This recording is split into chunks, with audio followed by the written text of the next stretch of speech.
Hello and welcome to another Bodgit and Leggit video. We have a 2008 Ford Mondeo Mk. This is the 2-litre diesel and we have an ABS light on. Now, I've taken off the brakes and the caliper, so if you want to know how we've kind of got to this far, I'll put a link down below to our replacing the pads and discs. Essentially it's the same thing. There's no point me sharing this video because I've shown in other videos. So what we are doing is we're going to figure out why the ABS light is on and the ABS light isn't working, or the ABS isn't working. Not only isn't the ABS working, the traction control isn't working and the cruise control. Now they're all tied into the ABS sensor, so your ABS sensors have to work for all that to work. So I've only got one problem. Plugged into the computer and it's saying it's this wheel, but now the computer's saying it's the ABS sensor. We've tested the ABS sensor and it's not the ABS sensor. So there's only a couple of things it can be. It's either the wires going from the ABS sensor to the main electrical socket up the top. It's either that, or it's either the ABS ring inside here. Now this is how you buy basically a new bearing, because the bearing has the ABS ring on it, but you have to buy the whole complete lot. And as you can see in there, we've got a magnet pickup, which is the ABS ring pickup. The bearing isn't gone in this, but this will also show you how to replace the bearing if it is gone.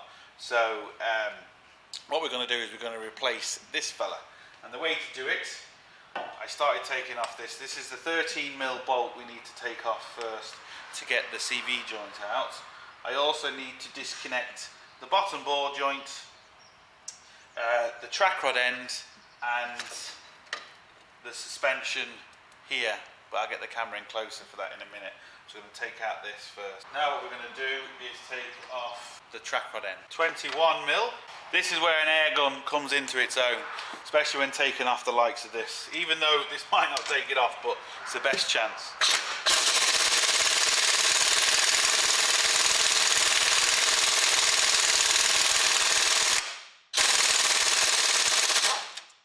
There we go. Got away with it. What happens sometimes is you get the whole ball moving, so it means you either have to put something under here like a jack or something to wedge it, or get an Allen key and a 21mm spanner. But the problem is the Allen key, when they're really tight, doesn't tend to work very well. So we need to disconnect this now. The easiest way is just get the hammer. Do not hit here. Now if you're replacing it, it's not really the end of the world, but we're not replacing it, so you do not want to hit here. Just a couple of bangs here should release it. And there we go, simple as that.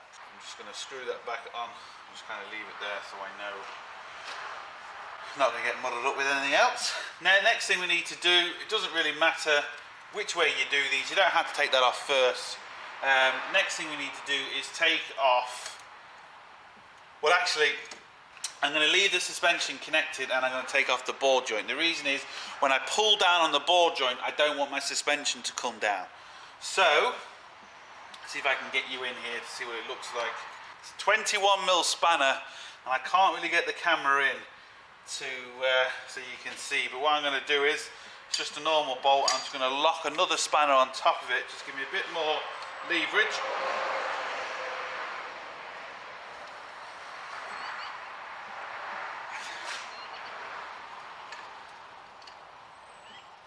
This is tight, so let's try it from this end. Now actually I might be able to get you in the camera on this end. So as you can see, this is the bolt I'm on about. I'm going to have to turn it the other way so I can actually get it off, but at least this gives you an idea of where it is. But because the way it has to turn, I'm going to have to turn this way, which means I'm not going to be able to, I might be able to crack it here a little bit, but I'm not going to be able to completely undo it from here. So I'm just going to lock the two spanners together like that, just gives me a bit more leverage, and I should be able to undo this. It's going to be tight though.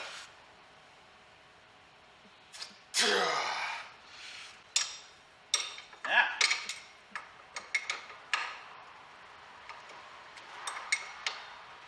Just spin this off, and again we can have the same problem where the whole thing is spinning, and if that happens we need to get a jack or an axle stand or something under here pushing pressure up, and that will stop the whole thing from spinning. But at the minute we're okay. So, we had that out. What I'm going to do is disconnect the ABS sensor. We have to be careful of this because we don't want this to get broke. Just push the little clip in and then it should just slide straight off, just like that. So then that's off. I'm going to take out the ABS sensor as well, just so it doesn't get damaged. We'd have to take it out to take out or to press the whole axle in anyway, but sometimes they don't come out very easy. It's a T25 torque, just a little bolt on top, but sometimes they can be seized into the hub, and if they're that way, you're best off to leave them in and just trying not to do any damage, because you'll damage them taking them out.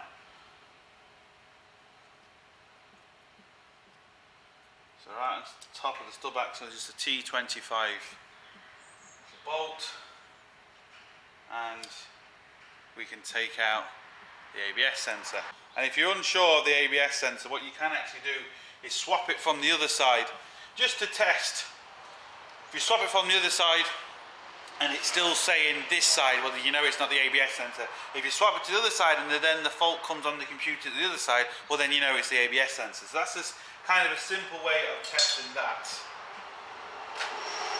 What I need to do now is get this lower wishbone out of the way. So I'm going to use my tool so I can use it on my own, supposedly. Sometimes it works, sometimes it doesn't. Clamp that in, and now try and release this wishbone. And as you can see, it's well in there. What I'm going to do is I'm pushing down. I'm just going to hit just on here, and just hopefully the vibration and me pushing down on this bar should release it.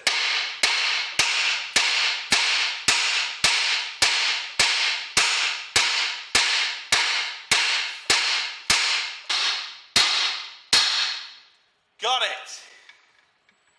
Now, that ball joint isn't great, but I won't worry about that. So this thing, so I should be able to now slide out the CV joint, which I can. We can move that out of the way. Still can't quite see the sensor properly yet, but now what we need to do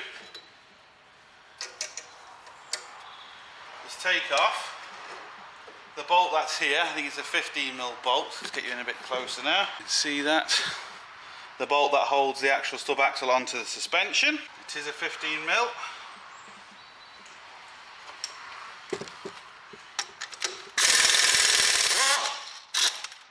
That's that off. And now to get the stub axle off. So I'm just going to move the brakes to that side.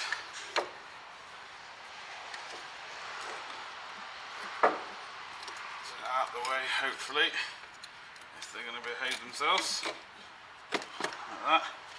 Just going to hit very gently on here, hopefully should move the stub axle down. I'm not hitting hard. You never want to hit your shock.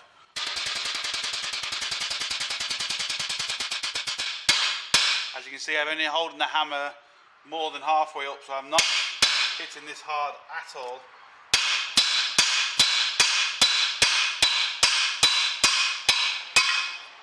And one stub axle off. Now hopefully you can see in here, I've cleaned it all up because there was obviously a lot of crap and crud and everything in it.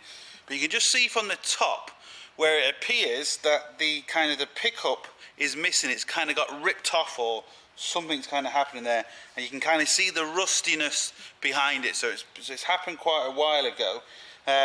So that is looking good, in the sense of that should definitely be our problem. Still can't be 100% sure, but I mean, it is damaged. It's not going to make the ABS sensor work, so we're going to have to replace this regardless. But I'm glad I saw some sort of damage. It'd be worse if I didn't see kind of anything. So we're going to now press this out, set it up first on the bearing press. Now we've got it set up on the bearing press. It's set up with these two big huge blocks which come with the press. It's nice and level, And this is the key. When you're pressing the bearing in and out, it has to be nice and level. Now we do have to be aware, if we start putting too much pressure on this, we can start bending these lugs here. And these lugs are what holds the caliper on, or the carrier should I say. This is the track rod end. So you do have to be careful. Sometimes these can be seized in there that hard that they just won't come out and you have to get a new hub. Hopefully we won't have that problem, but if I'm putting too much pressure on, we're going to have to stop. So let's see what happens first. There's no clips, there's no nothing. This just presses straight out, so there's nothing to take off.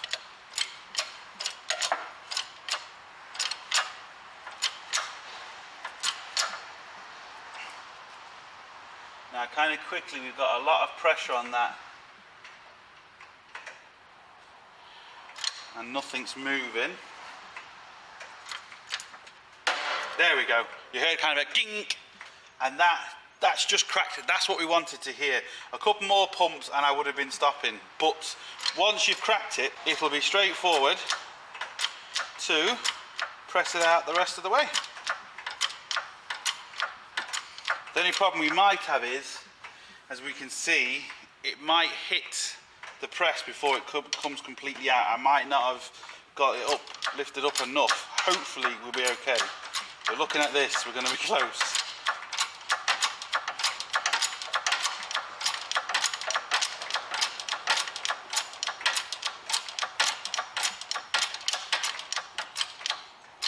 Right. Unfortunately, we're not going to get it out, but it could be really loose now. Just maybe a couple of hits with a hammer, it could fall out. My battery's going dead, so I'm going to have to change my battery first. Right, so I've just replaced my battery. Should be able to lift this up now. Now, if not, I can just put a couple of spaces in here to lift this up a little bit, but I should, hopefully, it should be quite far out that maybe it's going to be quite loose just to hit with a hammer. So if I can just kind of get it there.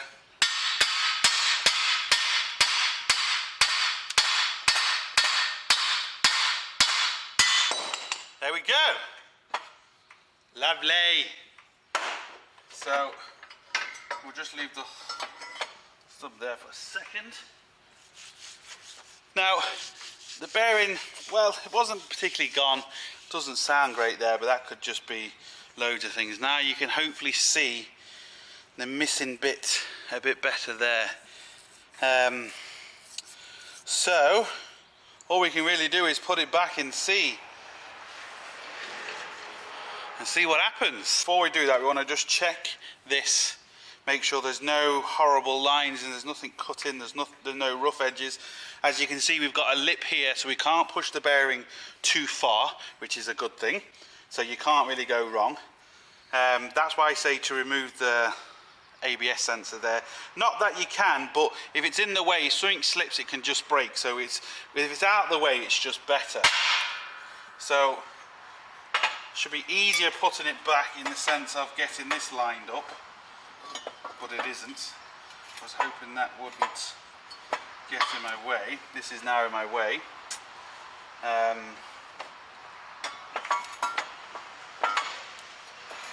We'll worry about that in a minute. First thing is first, you want to get the new one and the old one. Just make sure everything's the same, all the studs line up, the bearings look the same thicknesses and all that sort of stuff, kind of before you go any further. It is vitally important this doesn't get damaged when you're putting it in, even though you're pressing from here, so this shouldn't get damaged, but that is important. So what we need to do is find a way to get this level.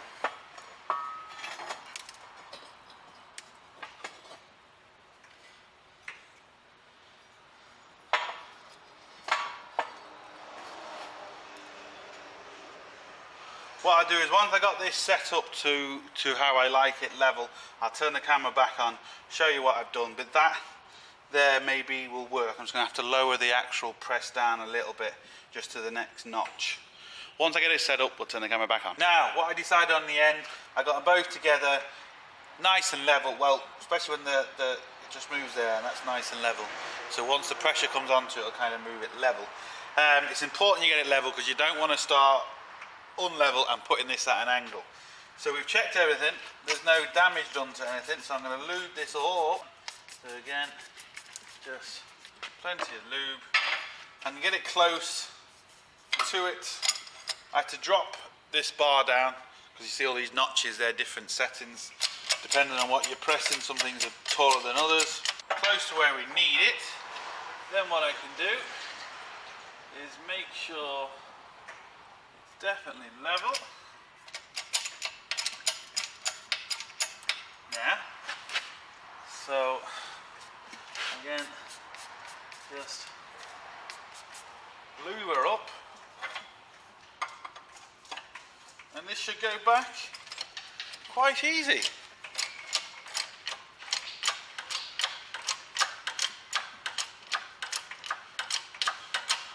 If it was unlevel, it wouldn't be going back as easy as it's going back now. So that's a good sign. It slipped a little bit, but it's nothing to worry about. And you can't go too far, so once it hits like that ridge we saw under there, you'll know you've got it far enough. So don't worry about pushing it too far.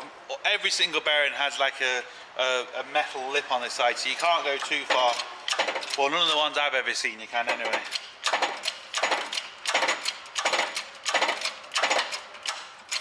Now, definitely at the bottom, I'm just going to do 3 more pumps just to make sure, which is good. We slipped a little bit, but it doesn't matter, it went in.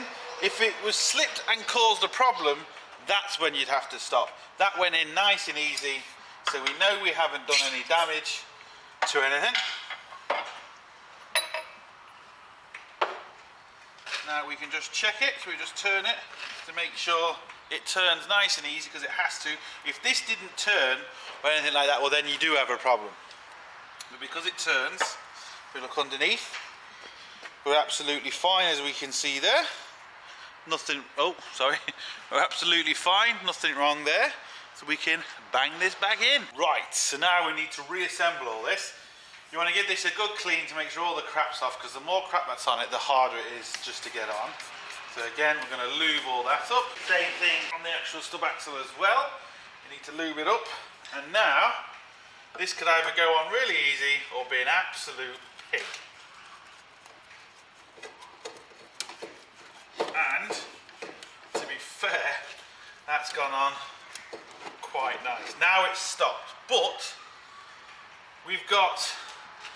We're about there, we've got about 1 inch in, which is good. To be fair, that is quite good. See if we can just get it up more. No, it's going to kind of stop there, but that's not too bad. I'm going to get my big bar again to push down the wishbone. And now this might not work, but it'd be great if I can push down the wishbone, get the wishbone connected in, and then also at the same time put in the CV joint. Now I might not be able to push the wishbone down enough, because as you can see we are quite a bit away from the top, but it might work. If it does, it's going to be brilliant. But there is no guarantee it will work. We can get the CV joint in, which has to go in sooner or later. It's a bit easy to go in now. Now, might not be able to film this, I might not be able to see exactly what I'm doing, but hopefully, oh, we're only just off. We're just off. If I can get this up 2 or 3 more mil, we'll be able to do it now. Make sure I'm going to be hitting that. Oh.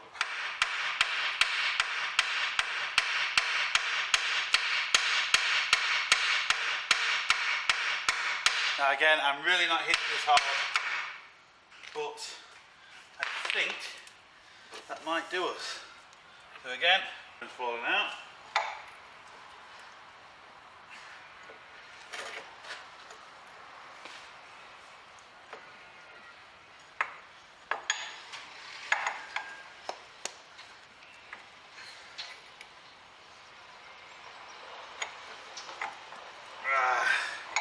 We're so close. Just a couple more mil.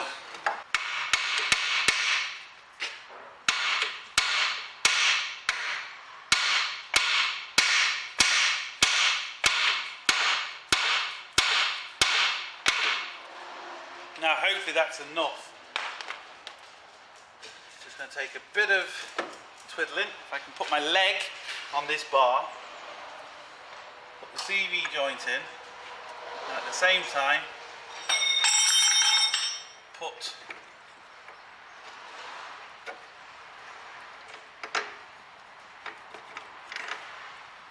right, well that's kind of, if I just put this bolt on a few threads, that will kind of stop the CV joint coming out on me, and hopefully I can just get the bottom joint in.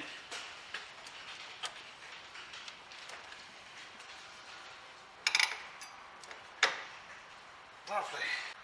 Right, it did not work out how I wanted it to, but we have the CV joint in. I just can't connect the bottom wishbone at the minute. But what I'm going to do, some more lube and just try and get it up a little bit further.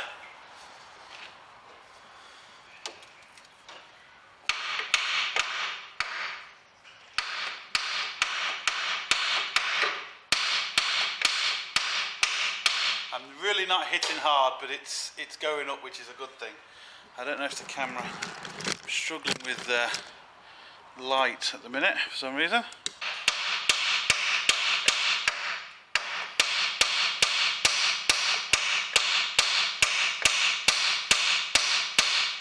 You can see about half an inch away now from being at the top.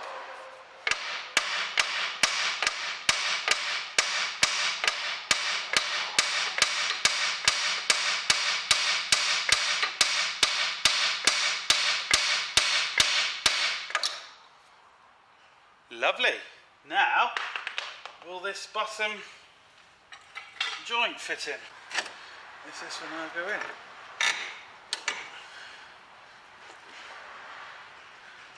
We've still got problems. I think it's the inner CV joint, or the inner drive has maybe popped out a little bit because it just doesn't want to, it needs to be pushed in, the whole thing needs to be pushed in that way a bit. So what sometimes is the easiest thing to do is get someone to spin the far wheel and see if this slots in. You spin that far wheel for us, please.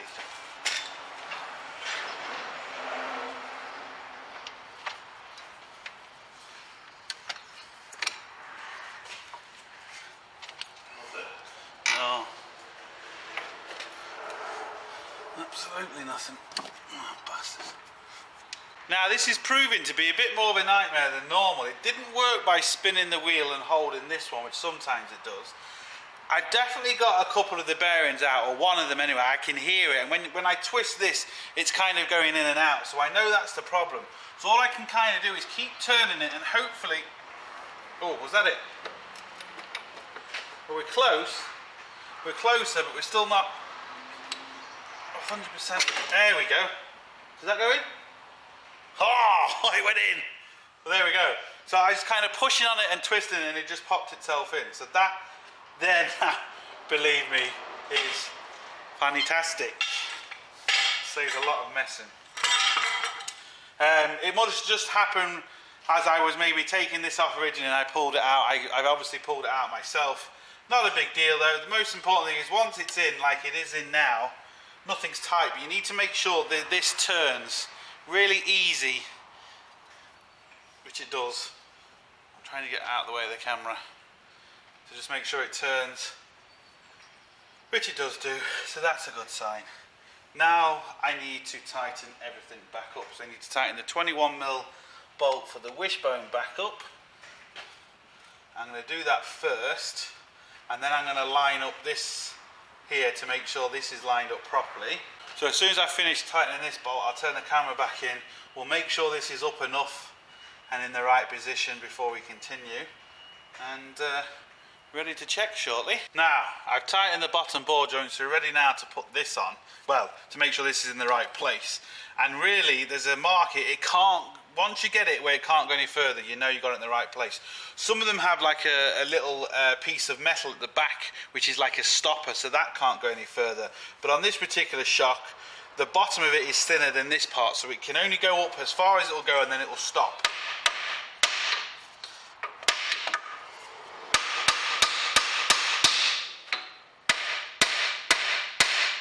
Now, that is it.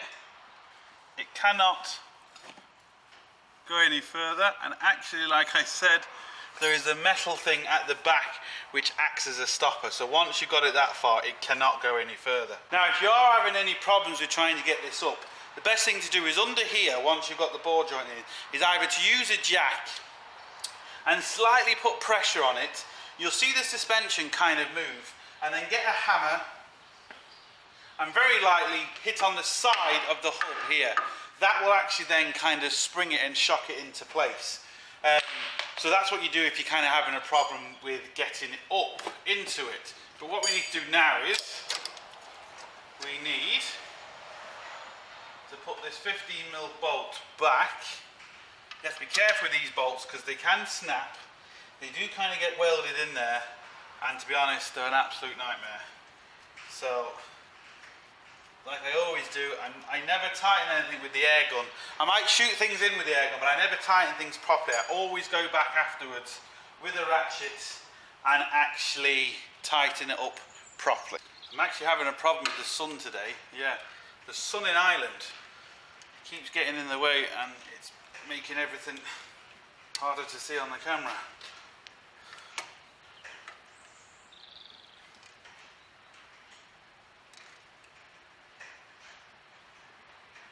Now, you have that in. So, next thing to put in, again, would be the actual track rod end. So, this just slides in, and again, could have the same problem with this, in the sense of the whole thing could spin. Now, as you can see, I don't know if the camera's showing it, but the whole track rod end is spinning. And even with the air gun, I don't think we'll get away with it. I'm going to try it. No, I didn't think so. So, what I'm going to do is I'm going to do the same way as if you was having problems with this. Now, this is my gearbox stand. So what it's going to do is, it'll just put pressure on it.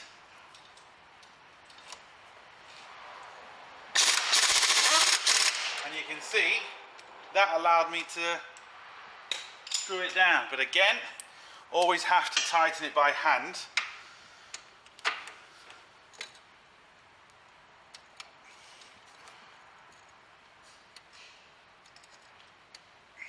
Yeah, lovely. So that's how handy a jack or some sort of thing that lifts up can save you a hell of a lot of time. Right, now we need to put the disc back on, the caliper and carrier, and we're more or less there. Good stuff. Next thing I want to do is put the ABS sensor back, and that just slots right onto the front there, goes down nice and easy, which is what you want, because like I said, these can be seized in there, and if they are, it's just a nightmare. And then just screw it back down.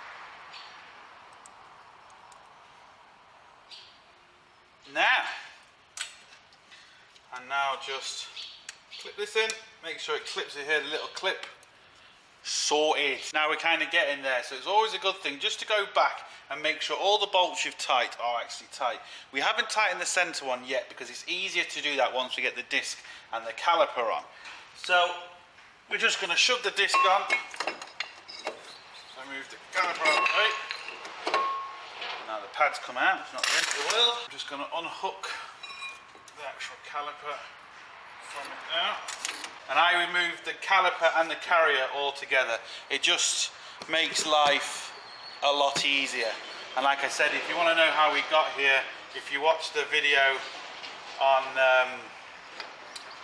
how to do the front pads on this Mondeo or on a Mark 4 Mondeo. That will tell you that. When you come out, you can go fucking back in. Now, so what I'm going to do is just put the whole caliper and carrier on together.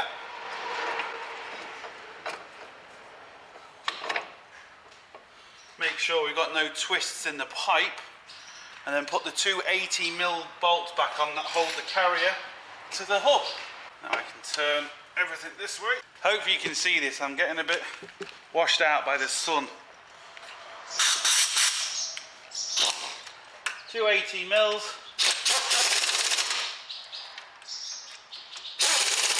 Like always, tighten them by hand.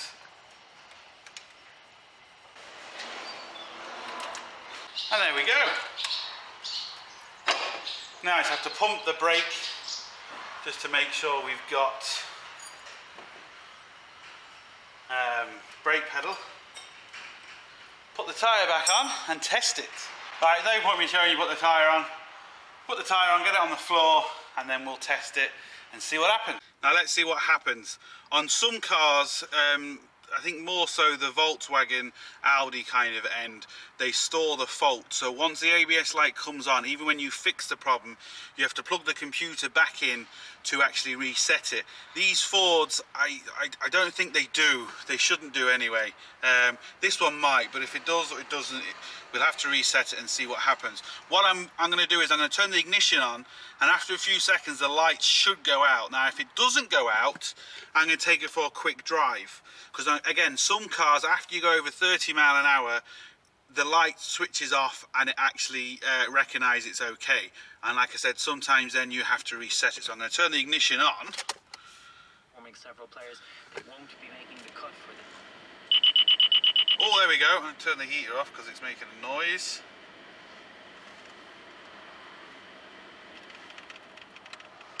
Now, as we can see, the lights have actually gone out, which is a good thing. So let's start this and see what happens. Bingo! But we can still have a problem. We can still have a problem if we drive it. So I'm going to drive it first and see to make sure the light doesn't come back on, and then we'll wrap up the video. And there we go. Simple. Worked, fixed, lights gone off, ABS works. Traction control works and cruise control works, so that all works just from that one little sensor pickup, which is great. Like I said, you do need to find out what you've got wrong first. Do you have the ABS sensor wrong? Do you have a problem with the wires? Do you have a problem with that ABS ring? So yeah, you need to find out exactly what's wrong first. You can swap the ABS sensors around, so you know if you've got a problem with the ABS sensors. So you need to know what problem you got first, but if you've got that problem, very easy fix, put the new, and the beauty with that is you'll also get a new wheel bearing. That's just the way it comes. So look, that's it. Hope it helps. Thumbs up, subscribe. Check out our forum, check out our shop and all that. Don't forget, get your hands dirty. We'll see you for the next one.